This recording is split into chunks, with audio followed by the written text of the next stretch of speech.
I'm Meg from The Gamer, and I'm here with Alex. Hi, I'm Alex, the lead developer at Polygon Treehouse. We've made Mythwrecked, and now we're making our new game, Mythwrecked Ambrosia Island. Perfect. So, for people that don't know, can you tell me a little bit about Mythwrecked? Sure. So you play Alex, who's a British backpacker taking a much-needed break from the pressures of modern life, and she's travelling across Europe, caught in a mysterious storm and shipwrecked on an idyllic Greek island. No way of getting home, and there's a family of weirdos living there who turn out to be the long-lost Greek gods. So you've got to help them recover their lost memories, befriend them, enjoy your time on the island, and ultimately try and find a way home. Nice. So I'm a massive fan of Greek mythology. There's so many permutations of Greek myths and legends. Obviously, you've put your own spin on it anyway. But how did you kind of sift through this? It's massive amounts of material that you had to use. How did you kind of decide we want to use this god, we want to use this story that will maybe allude to it and things like that? How did you pick what you wanted? Yeah, so it's quite a big task. I mean, we approached it as looking at the whole ensemble cast, and also looking at basically trying to answer the question, what would the Greek gods be like if they were still hanging around on an island today? And what would they look like? What kind of issues would they be dealing with? And rather than making our gods all-powerful beings, they very much have a flawed humanity to them. And so Phaistos is struggling with problems of work-life balance, is working too much. Ares got anger management issues. Hermes is quite anxious. So we basically wanted to make the characters very, very relatable, and to the players as they're playing. Actually, I recognise that in me or one of my friends or family members, and so they're very much the human version of the gods. So ultimately, we want you to form friendships with them. The game's about making connections with people, and but also to entertain. Some of the stories in their memory flashbacks might be funny, some might be touching. So just trying to make a really rich, emotional, narrative experience for the player to enjoy them. Obviously, you got to redesign the Greek gods in a more modern setting. For you, which was the most fun to redesign? Which one are you most proud of the character design? I'm most proud of Hades, and it's a very easy question to answer. Just because as soon as I drew him, I was like, what would Hades be like? So it's very skinny guy, all dressed in black with big dead on his hoodie, and just imagine he drinks lots of coffee, listens to vinyl, quite moody, monosyllabic. So I think just certain characters come very easy. I think he was very quickly, as we're building this ensemble cast, he was very much a linchpin of right, that's him. And then we start looking at how we balance that and have some more kind of energetic characters. So Athena's almost bird-like and quite twitchy and high energy. So it's making sure that not only visually the characters contrast, but also in kind of behaviours and personalities. But Hades was a really easy one, and I think everyone is really drawn to him, and that's some really great reactions to the characters in general. Phaistos is a really interesting one in the game. He's in a wheelchair, and that was looking back at the original myths and going, well, there's hints of that stuff in the myths. Yeah. Why has not been represented before? And so for us, that was well, let's do it. There's no reason why he shouldn't be depicted being in a wheelchair. And when the game was revealed, the reaction from people in wheelchairs who play games was really, really powerful. And I think that's just not to be underestimated. So, designing the characters has been a real blast. I really love this stuff. Yeah, sounds great. Obviously, I got to check out the game earlier, and as I was playing it, you were saying that it's aimed to be a relaxing title.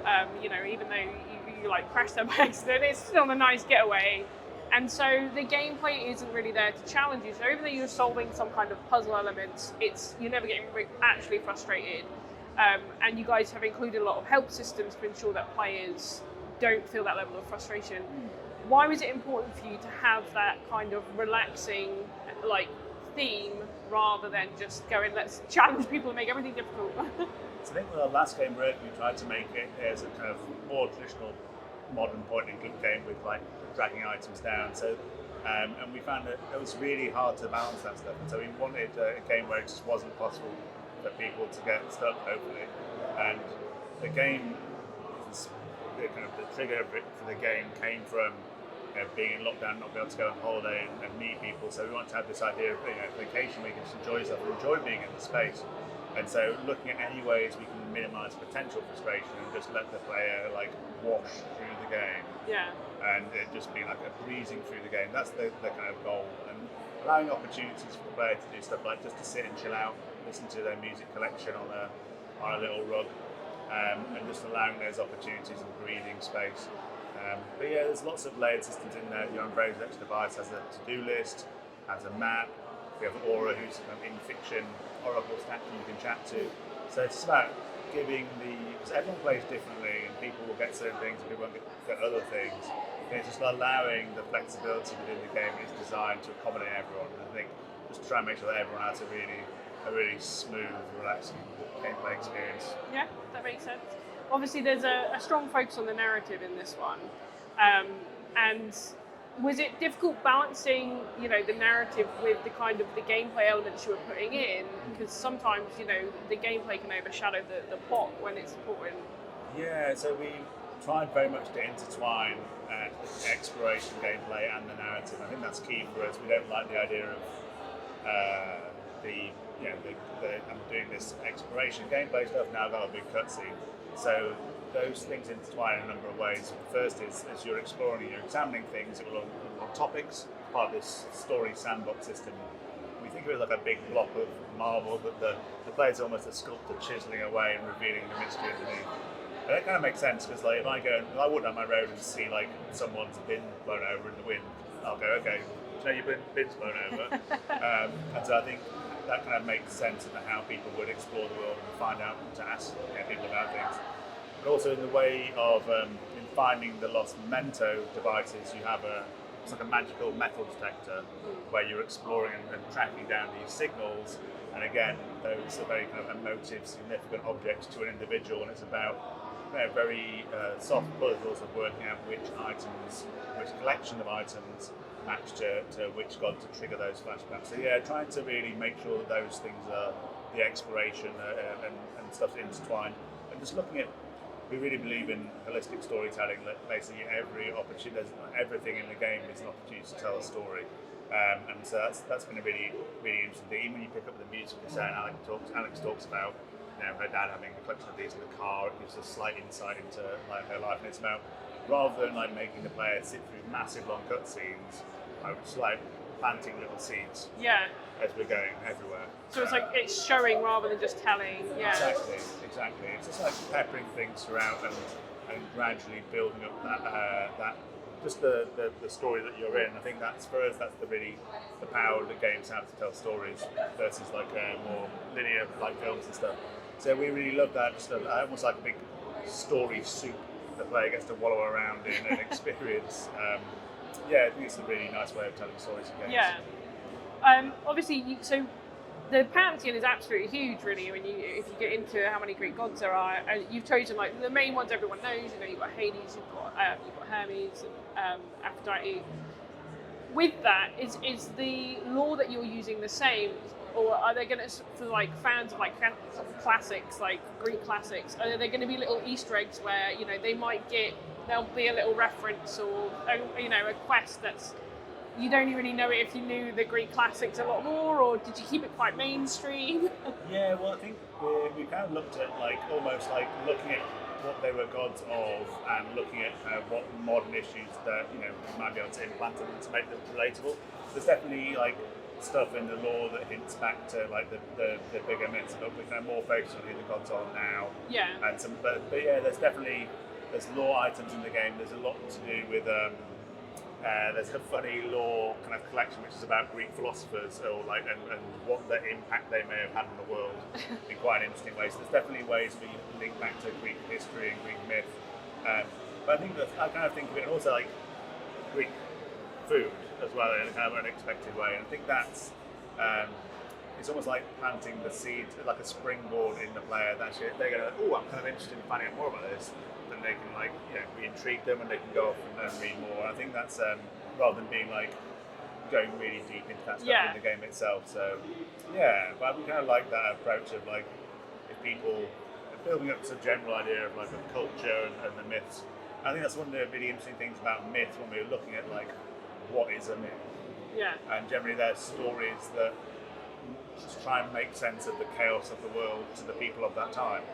And so actually with Mythwrecked, looking at those modern issues like toxic masculinity, anxiety, overwork, like perceiving things in a different way, or it's just really interesting to actually maybe we can make a game that tries to make sense of what's happening in our time. So it's applying the idea of a myth to a modern audience. Exactly. So instead of explaining volcanoes as being a god in his forge, it's like you're explaining modern problems. And, Well, I think that's like kind of an interesting way to kind of riff on mythology.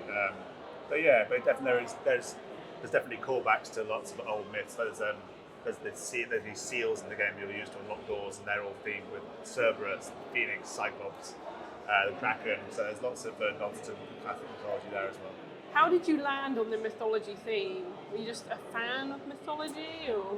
Yeah, so I was like growing up. I was a big mythology nerd and like fantasy nerd, and still am. And I think I have like distant Greek heritage myself, and so it was something I was always interested in growing up. And our first game working was inspired by Scandinavian folklore, and there's something really interesting about like myths and their meaning and what they mean to us. But the kind of the collision of myth and the modern world is something that interests me particularly.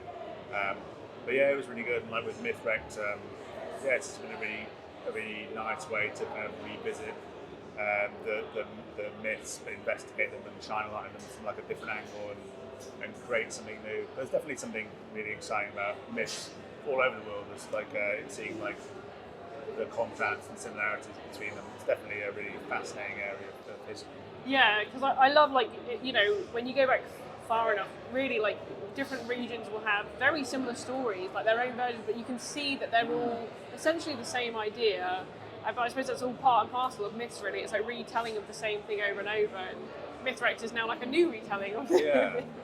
Yeah, and even looking at like Greek mythology, like ancient Greece is not Greece today. It's like a really big sprawling place. It's more than just where the country Greece is today. So even there, the spread of those regions and cuisines and everything, it's like as much in that kind of area where you've got like different cultures butting against each other. It's really, really fascinating. So yeah, I love that stuff, and I think as a kid, who doesn't like the idea of magic and gods and cool stuff and weird stuff? So it's a really nice thing to explore, and we love the idea of like shipwrecking someone in myth. That's where Mythwrecked comes from. It sounds pretty exciting.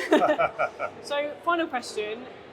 What would you tell people about Mythwrecked? Like, what's the most important thing they should know? If they're going into it, they don't know anything, what makes Mythwrecked special? What's the reason they should check it out?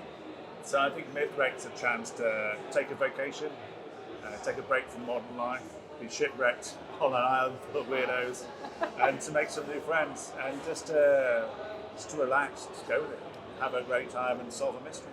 Join the weirdos, become a weirdo yourself. Everyone likes a weirdo. Everyone likes a weirdo. It's brilliant. It's been lovely speaking with you. Thank you so much.